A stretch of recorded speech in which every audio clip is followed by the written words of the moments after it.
as I previously said, the same carry case as the Einstar. Now, what Shining 3D tried to do with Vega is, let's say, like an improved version of the Einstar in portable. This is the main benefit of the Vega. It does have dual mode scanning, so small objects and large objects, or small to medium, medium to large. So it has two sensors, MEMS and VCSEL, both infrared. So in the box, quite simple. Believe that I should have also received a tripod that is not actually sent with this package. You need to add that separate. So it's a wrist lanyard, you know, to make sure that you're not losing it, and an USB-C cable, charger cable, also data cable, really high quality from Green. I believe it's something like 3 meters long. We can probably just have a quick look, but definitely by the look of it, it is 3 meter long. Let's see. No, it's just 1.5 meter long, but it is just enough, high quality, breaded.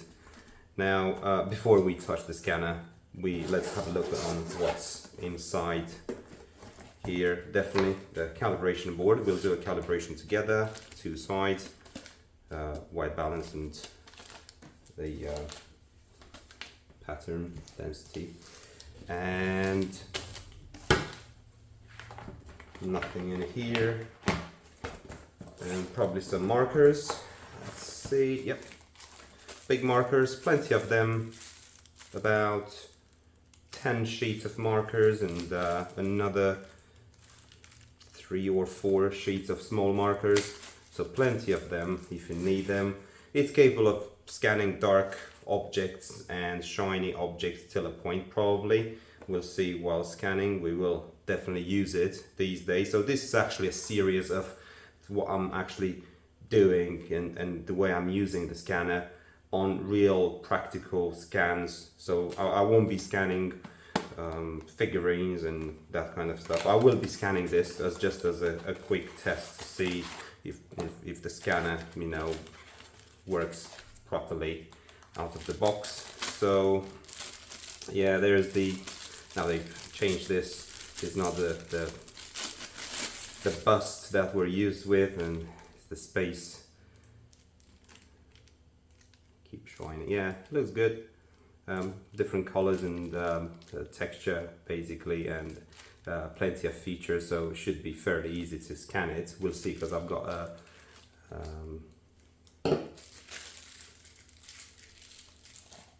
right, okay, so this is the scanner. Okay, that's good size scanner, almost half a kilo, 535 grams as they declare. Right, let's pull it out and see what it's all about.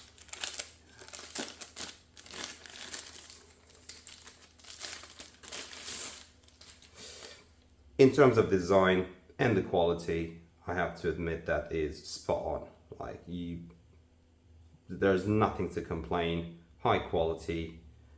It feels heavy in the hand. So, right, we'll probably just turn it on. See if it turns on, if it has battery. There we go. I might want to come the other side of the camera. Yeah, and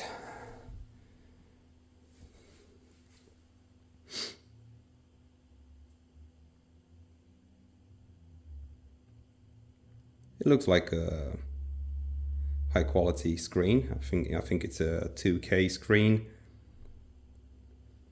You'll have to pay attention of touching the glass surface, so I would probably recommend keep your fingers like this. Right, yeah, so we need to agree with the terms. Now is where you need to connect it to a wireless network. So the main benefit of this scanner, and something that I really want to test, is actually the wireless duplicate that you can actually do. So you can actually project wireless projector. So you can project the screen on your computer screen, and we'll be doing that in a moment. Right, I will be connecting to my wireless network, so I'll come back. I'm now connected to my wireless network. So we need to log into our Shining 3D account. I will be logging to my Shining 3D account and come back after that. Okay, so I'm in. One important aspect to mention is that Shining 3D is offering plenty of tutorials on their website, so go check them, and also on their YouTube channel, how to set up the scanner, and then the basic stuff of how to calibrate and all that. So it's fairly easy. You've got some tutorials on the welcome screen. So HD is for small objects, fast is for large objects. It does have texture, different align modes, features, textures, all that.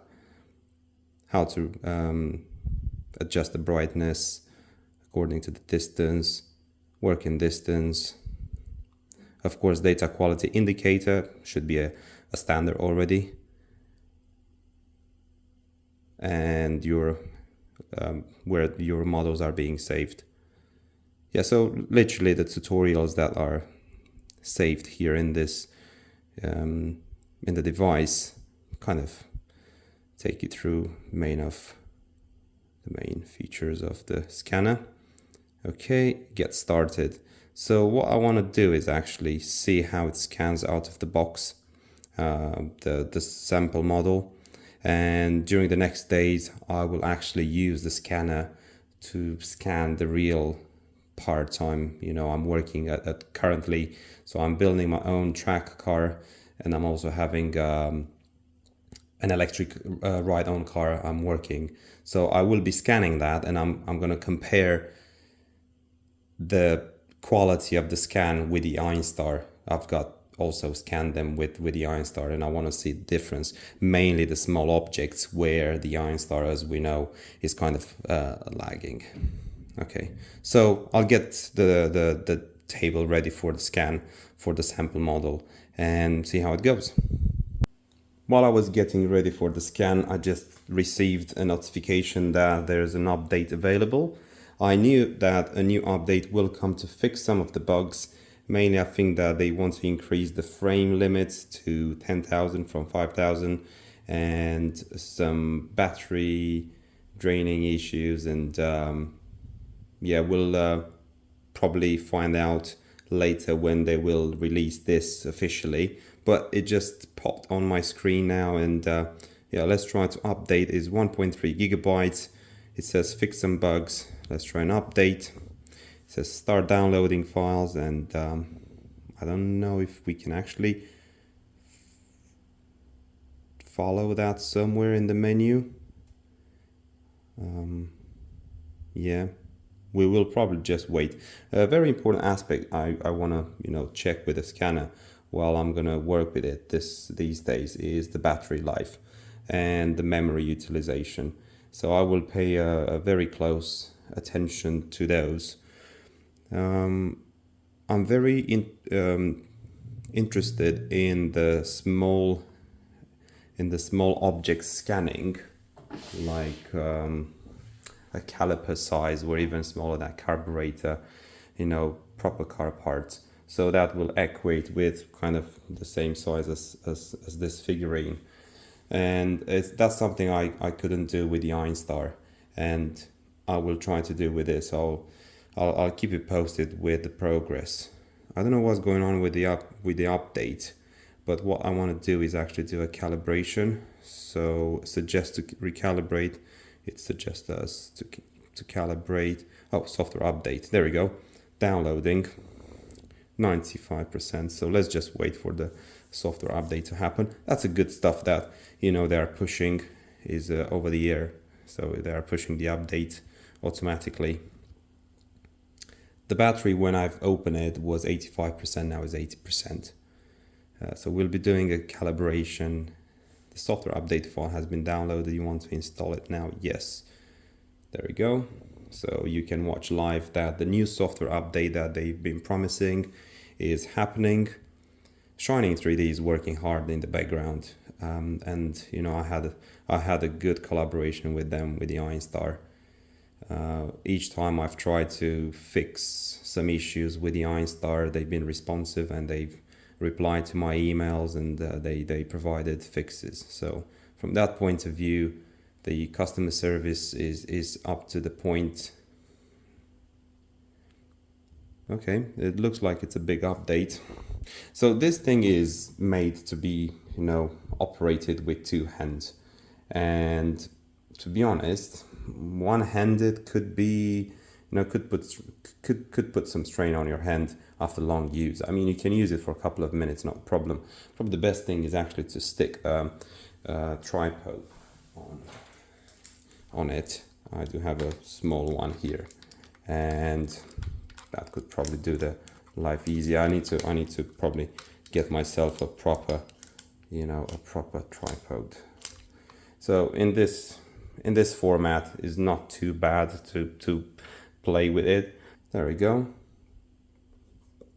I've only showed you the back of the scanner.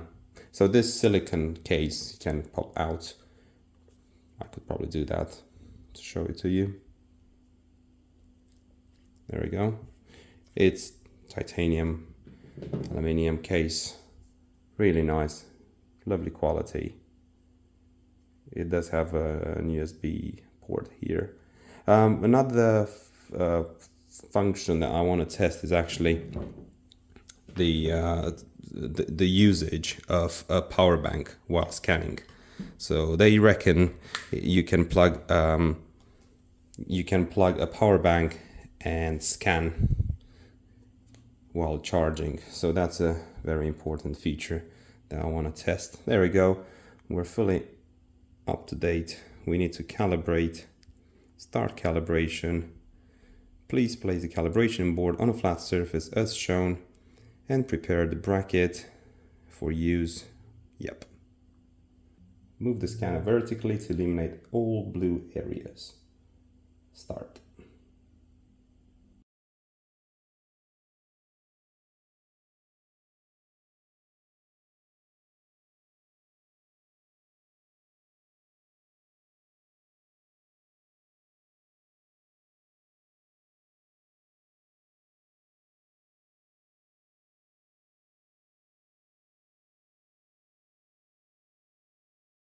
So now it's generating the calibration result. I'm back after I've repeated the calibration. So this time is successful. It was just user error. Just need to pay attention. So after you apply it, it will restart, it will reboot, and then we're gonna try to scan the miniature. Takes a while, this calibration, so it looks like there is some information being stored, and it goes into the scanning setup.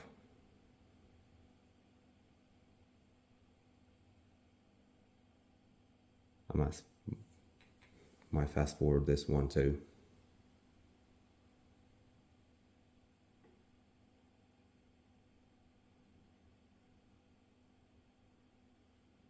Also charge the battery 100% because I wanted to do a full charge, and I was trying different charging methods like power banks to see the speed of charging.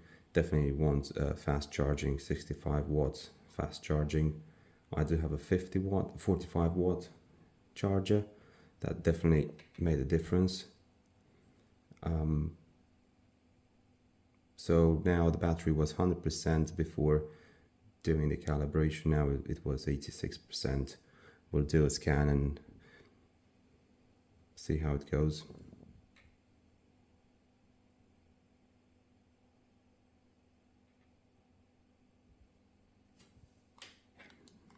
Okay, let's get ready for the miniature scanning.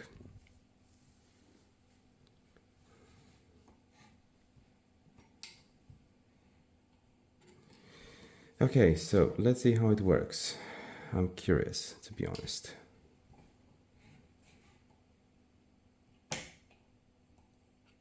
I will do a turntable scan, but then I've got something else prepared for that. It's a small car for my little lad. It has a lot of details, so we'll see how much we can pick up, especially the tires.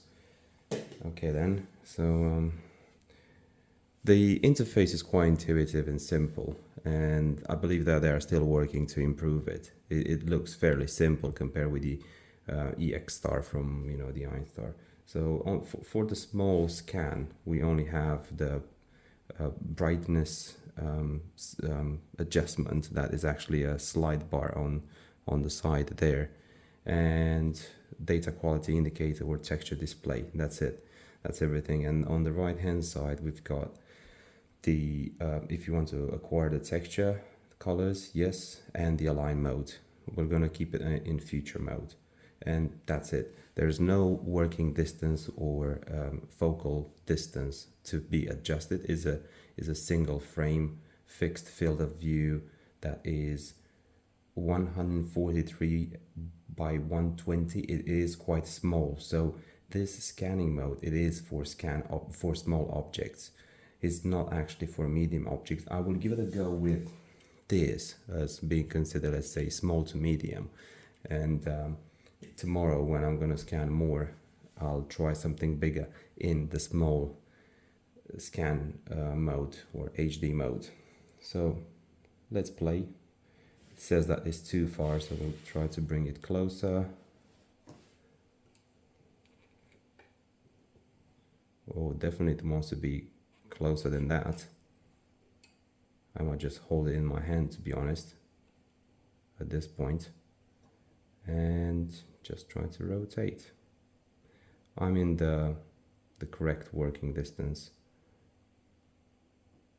It is quite sensitive in terms of that.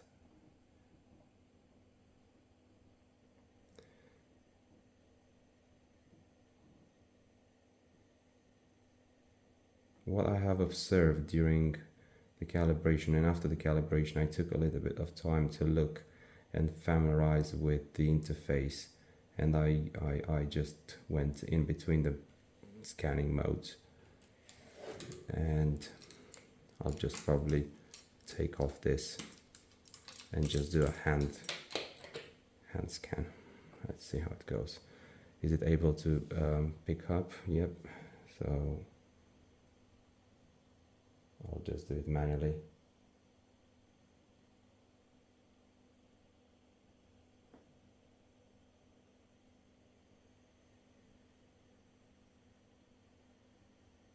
The field of view is quite small, and also the working distance is quite small.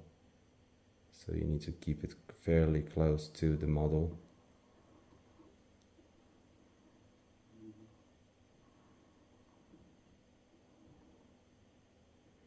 Okay, I believe we do have enough data. I'll scan at this level too. What I have seen is there is no editing mode while scanning as it was on the Einstar, where you can actually delete some of the points in the cloud, in the point cloud. You can delete them, so you edit on the go. So like here, right? So if I want to delete the base now and then carry on with the scanning, it's not possible. You either carry on as it is, but if I turn it around like this and I scan it, it will pick up, but then I'm gonna end up by having multiple flat bases. So that's not the point, because I wanted to delete the flat base, reposition the object to scan in a different angle, and then delete this one and reposition at a different angle, and so on. So in that way you get a full manifold object scanned. While here it does work to edit, so you can lasso and cut what you have to do. So you can carry on scanning, continue to scan, that's it, or you just go forward. So that will save the whole scan, right? It will save the whole point cloud. Now you can edit. So sorry, you need to make sure that you have selected that for rotating and all that, otherwise. So let's say that I would like to cut the base, right, and then carry on scanning. Yeah, you definitely have to reselect that back to be able to rotate and spin. So let's say that now, you know, after this operation, I want to reposition it and continue scanning. So basically it will track back and then carry on scanning is not possible. So after you've done this, you just say complete. That applies the changes you've done. I'm not going to clean the model anyway, but I believe I'll get in touch with Einstar on this and recommend for the same functionality to be added as it was in EXstar. I find it very useful, so you don't have to make different projects, you know, make 2, 3, 4, 5 projects and then try to align them. Just delete the extra unnecessary point cloud, reposition the object, carry on scanning, delete the unnecessary, and so on.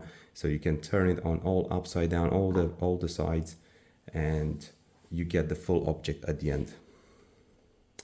It takes a while to save it at this size. I'm curious how it's gonna go on something bigger than this.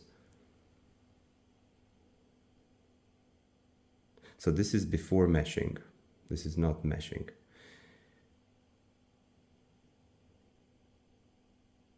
So this is real-time, unedited usage. It's not a presentation video, it's not a fancy review, is real usage as it comes, as it is. I know it's probably going to be a long video, to be honest, but you know, who wants to see exactly what the scanner does, you know, in real time. You can fast forward, you can jump after this. Takes a while, to be honest.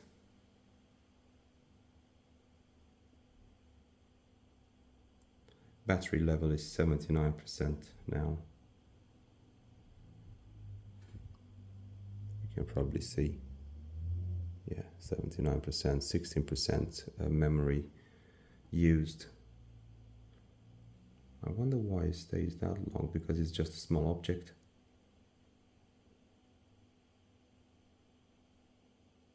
Oh, it says cropping. Yeah, well, see this crop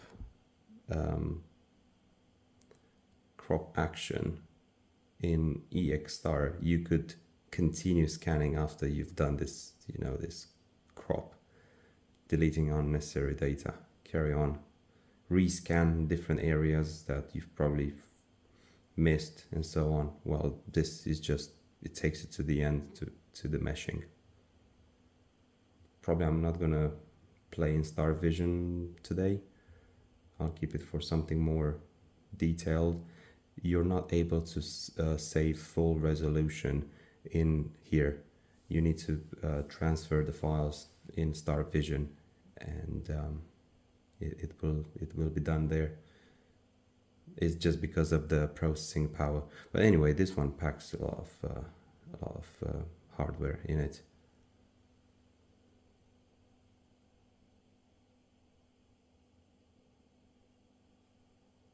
I'm pretty sure it shouldn't take that long.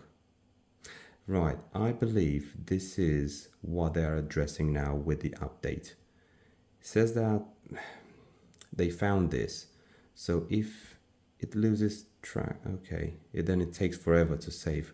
Okay, looks like it's saved. Now meshing. So if you want to do full resolution, it says we recommend switching to Einstar Vision. I'm not going to make it watertight, smoothness, nothing, just apply. And yeah, let's see how it goes.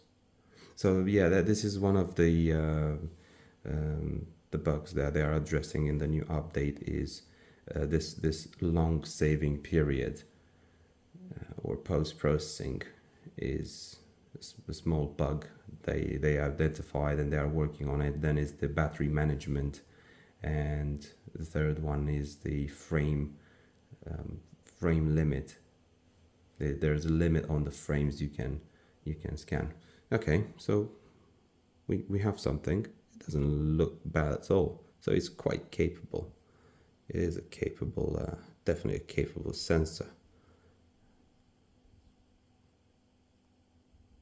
So this is not even full resolution. I might want to actually send this to StarVision and save it in full resolution. Yeah, I mean, if we look on the back of it, keep shining, and the other writing, let's see on the front. Not bad at all. Okay, let's give it a go to this little fella, you know, see how it looks like. So we're just gonna apply, complete, save this, and it goes into the internal memory. Okay, so we're ready for save to model library. You can actually click on that and it has a small thumbnail, you'll find it in there. Back into scanning, I'm not going to use the turntable anymore. And there we go. Let's see what we can do. It does have some black.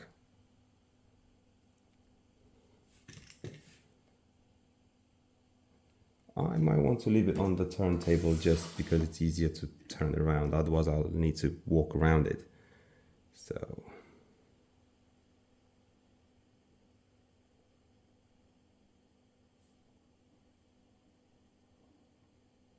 nice and easy.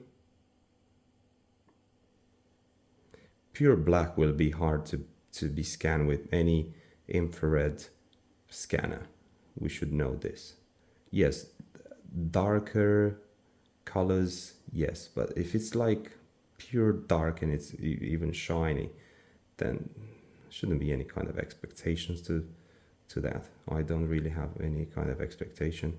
Only laser scanners can do that. I think it's doing a pretty good job. We'll see what it picked up.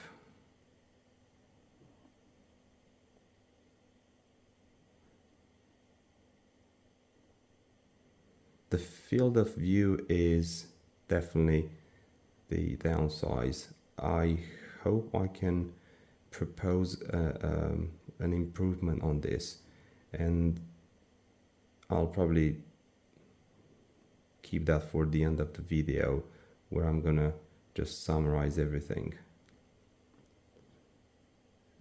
Is basically why there's a gap between HD and fast scan in terms of the working distance or the focal distance. The HD scan is from 120 to 250, and fast scan is from 350 to 1500. So why we don't have for small objects from 120 to 350? That's why, because we would definitely benefit from a little bit of more field of view. And yeah, definitely 200 by 200, something like that, is very small. It is definitely capable of scanning high detail, but you need to spend more time.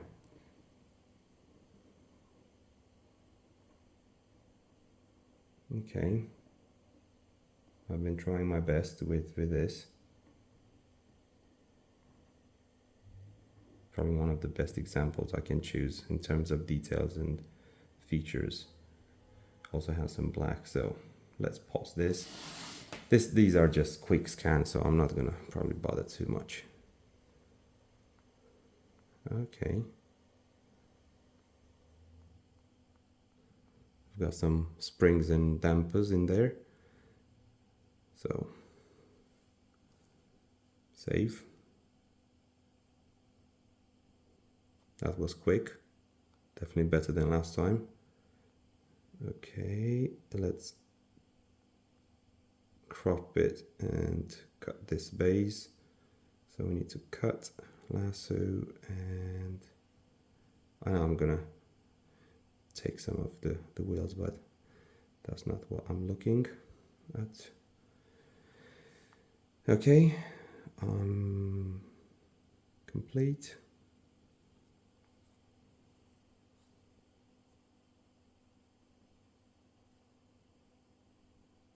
Because we haven't lost tracking this time, this should go faster. I hope so.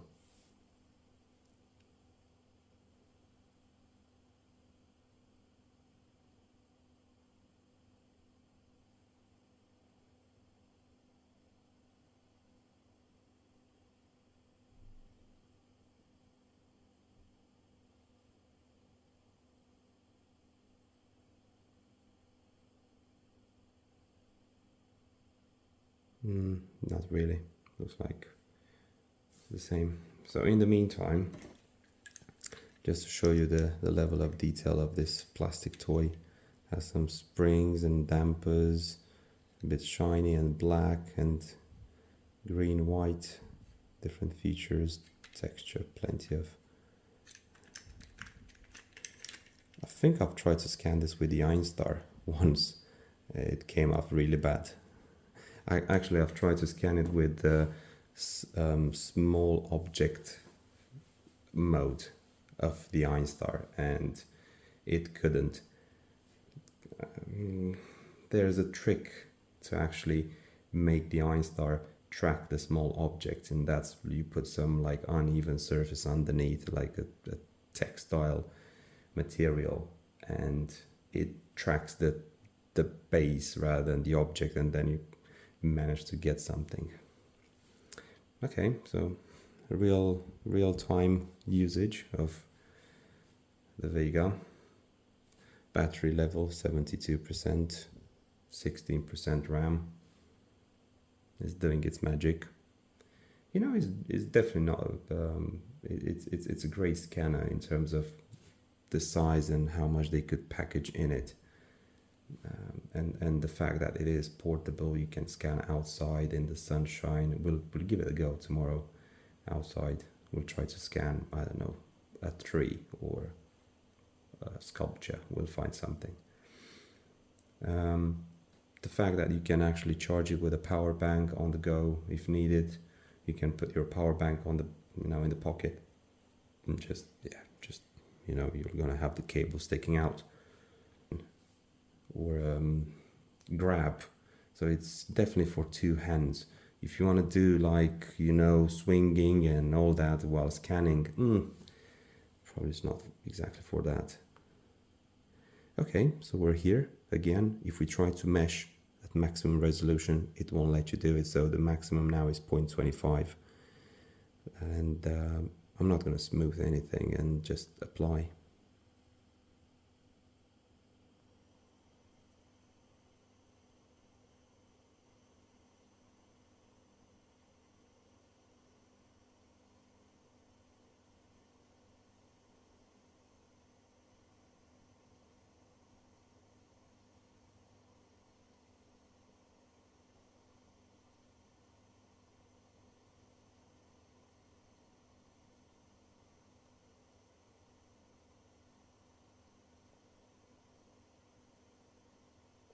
These tips are very useful while it's doing something. You can actually read some tips, and quite useful. I'll find them. Okay, so what do we have? Yeah, okay, black is missing, but the rest is quite detailed, I would say.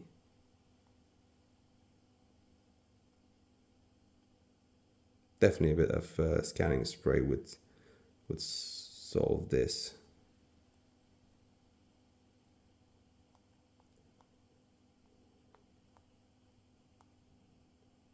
Okay, it depends on how shiny it is and how reflective the material is. There are different type of dark and black that could be scanned. These kind of plastic cases are probably never worked, to be honest, with none of the scanners. I had many scanners before, and okay, like from Revo Point or others, and none of them could